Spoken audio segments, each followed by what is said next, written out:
The expectations from the government are high, and I appreciate all the challenges that they have faced because they've inherited a country that is destroyed after 54 years of the Assad regime. So, whatever I say has to be put in context of the very difficult inheritance. However, I have to be very candid. I am disappointed with some of the decisions that the government has taken. And I was hoping that by now we would be in a much better place. It's been almost 5 months, and they were, I think, a lot of the things that have taken place have fallen way short of my expectation and really the expectation of many Syrians. I went to Syria, as you know, I went twice, and I met with the leadership for several hours. And I was really very, very positive, and I celebrated the end of the regime. I've been in opposition to the Assad regime throughout, the last 15, 20 years. Syria is at a fork in the road, and many of the decisions that the administration now in Syria takes will have a long impact on the trajectory of where the country will go. And this is why if I criticize and I make comments, it's because I'm worried that we could go down a wrong path that could lead to really disasters for the country as a whole and for all the Syrian people. You say you're disappointed with some of the decisions.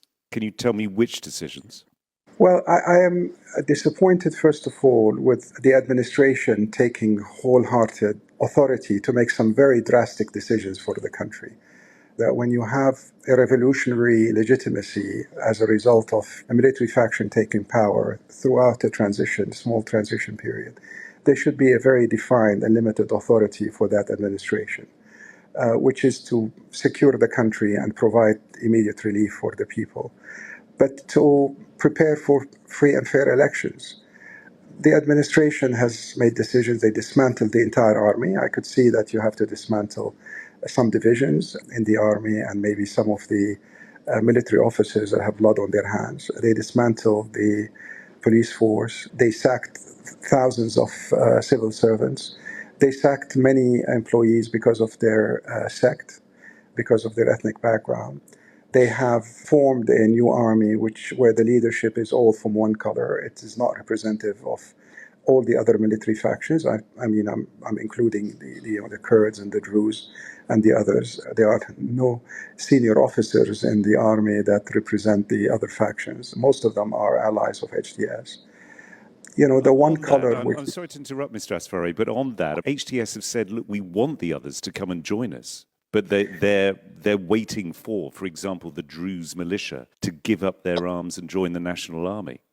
Yes, but when the current administration is not able to remove the arms from those factions which are allied with them, they're talking about what happened in the coast and what's happening right now in the south, in the Druze areas. They are saying these are people that have not surrendered their arms yet, and yet they are allies of the HTS. How would you expect the Druze to hand over their arms, or the Kurds or others, when you have all these so-called Islamist factions that are aligned with the current administration that haven't handed their arms? They are not able to control these guys, never mind control the other factions.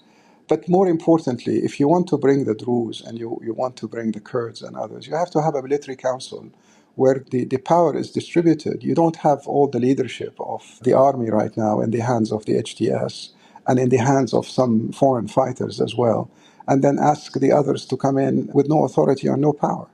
And unfortunately, something like this is repeated with the cabinet. You form a cabinet, and then they form something called a political agency, and it's the new party.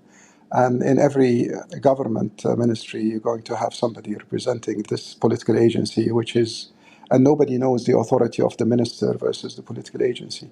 There is no doubt, there is a feeling amongst the Syrians, is that what is happening right now in Damascus is that it's basically HTS expanding their power base and bringing the other factions under their command.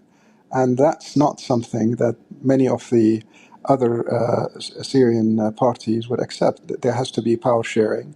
There has to be acceptance to create an inclusive government. There has to be an inclusive army where the commanders and the military command is from people representing all the different factions in Syria.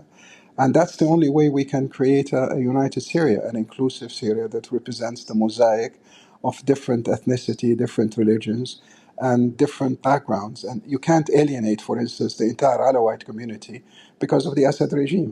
I mean, you can't sack all the Alawites. You can't not include them in the process because ultimately they are Syrian citizens and they're a big community in the country.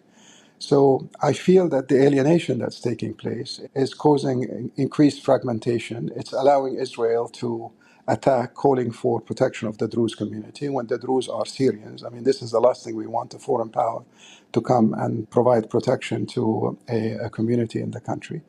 But the background for all this is the fact that the administration is not being as inclusive as they should be in order to create the Syria that we all want. You have met Ahmed al-Shara. You've met senior people in the new government.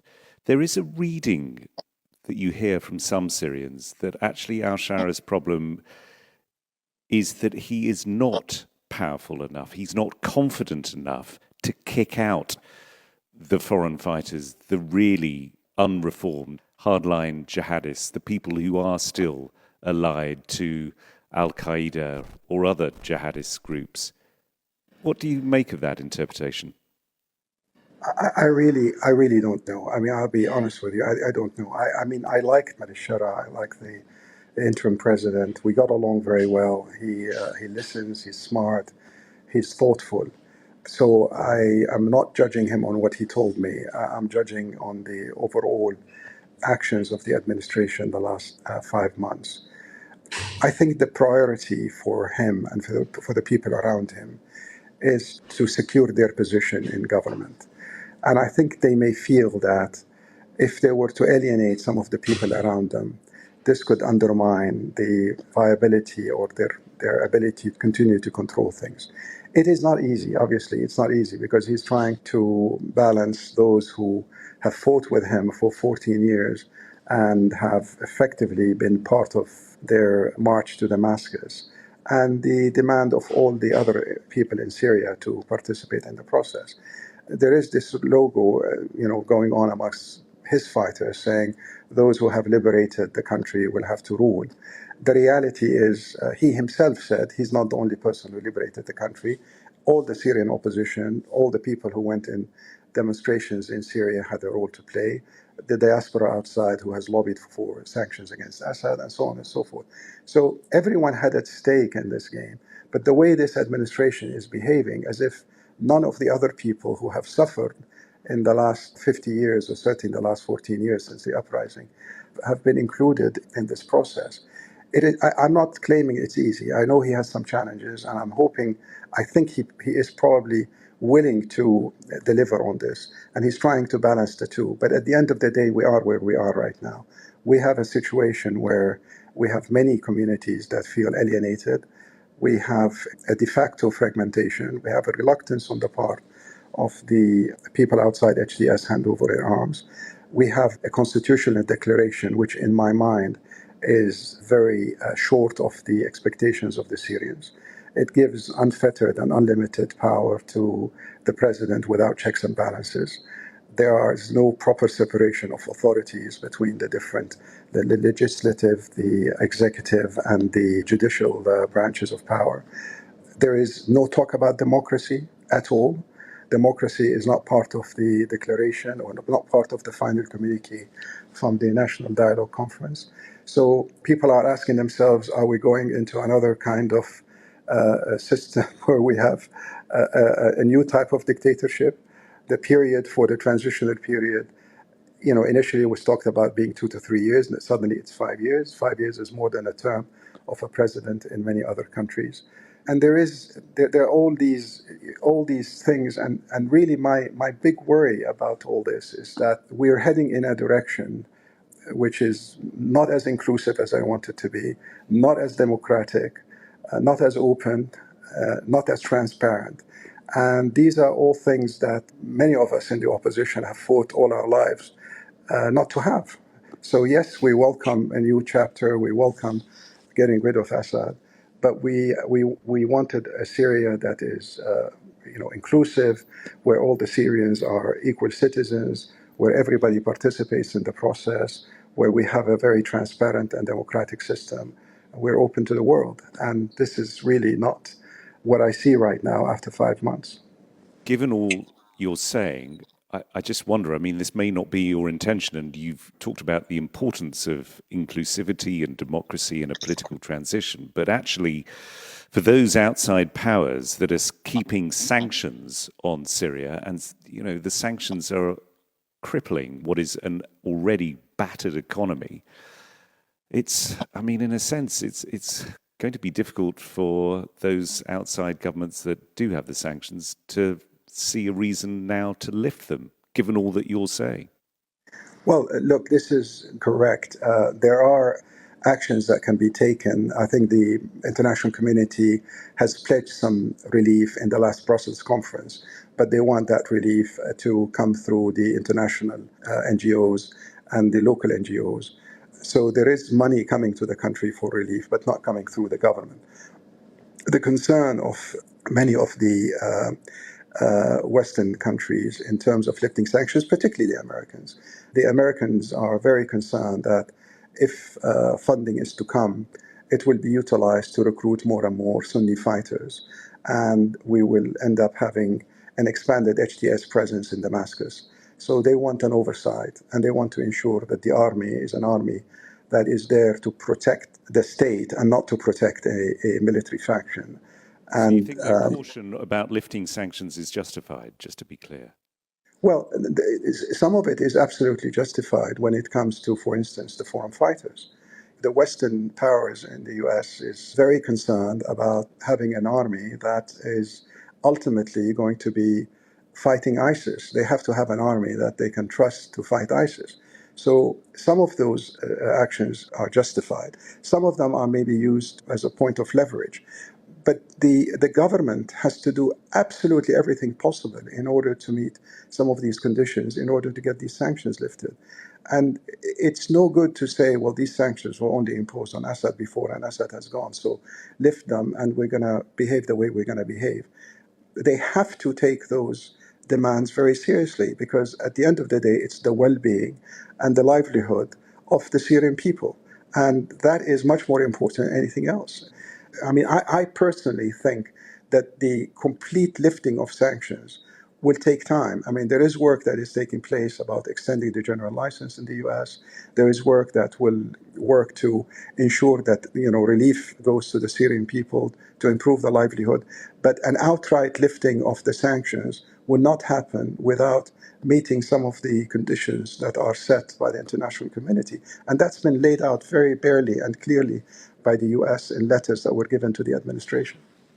I know you are going to say to me that you are not seeking power in the new Syria, but if the government were to come to you, if Ahmed al-Sharaa were to come to you and say, look, we do want your help, we think that you would be, for example, a great prime minister and a symbol of a new Syria, is that an offer that you would entertain? Look, I'm not looking for a job. I know, but I already gave you that. I know you're not looking for a job. If they came to you and said, help us. I have said before, I'm happy to help the administration in any position. I could be an advisor, I could be a lobbyist. But I have to agree on the direction of travel. I have to see that the government and I are aligned in the objectives in terms of what we're trying to accomplish and where we're taking the country.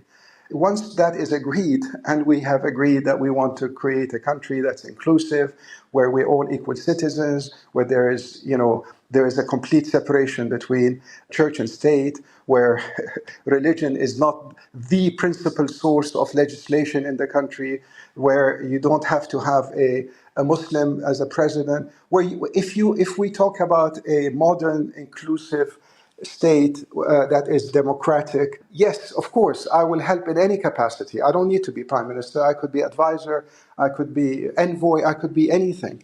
But to me, the objective is to assist a process that leads to a destination that I believe in, and I think the majority of the Syrian people, certainly all these hundreds of thousands that have died, wanted to achieve. I'm not seeking a position. I don't want to go and just participate in a process which is going to lead us to a place that I don't agree with. So no, what is happening right now and the direction that the government is going, frankly, I would not want to take on any role in that process. Equally, I said I'm not acting as active opposition. I'm not doing that. All I'm doing is I'm really speaking loudly about the mistakes that are taking place, and I'm speaking to the administration directly and indirectly, hoping that they correct course in order to bring us back to where we can save the country and build a modern Syrian state.